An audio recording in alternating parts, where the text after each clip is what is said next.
دیکھتے ہیں کے نیوز ایچ ڈی میں ہوں حارث علی شاہ گیلانی. چلتے ہیں آج کی اہم خبروں کی طرف. رخ کریں گے مخدوم پور کا، جہاں سے رپورٹ کر رہے ہیں ہمارے نمائندے ندیم انصاری. پاکستان تحریک انصاف کے کارکنوں، ورکروں اور رہنماؤں کی مخدوم پور امپورٹڈ حکومت نامنظور کے خلاف احتجاجی ریلی نکالی گئی. ریلی میں مخدوم پور شہر اور مختلف چکوک سے پی ٹی آئی کے کارکنوں نے احتجاج میں بھرپور شرکت کی. احتجاجی ریلی محلہ مبارک آباد سے نکالی گئی. حویلی پل نمبر 7، لوکل بازار، اکبر چوک، حیدری چوک، انصاری چوک، نیا لاری اڈا، پرانا لاری اڈا، ہسپتال روڈ سے ہوتی ہوئی مخدوم پور پل نمبر 7 پر اختتام پذیر ہوئی.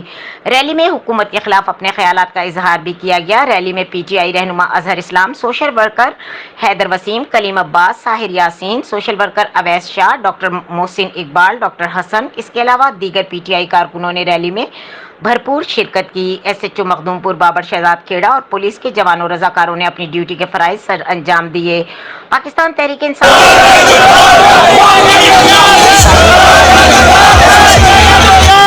مزید خبروں اور اپڈیٹس کے لیے ہمارے ساتھ رہیے گا. تب تک کے لیے اپنا خیال رکھیے گا. اللہ حافظ.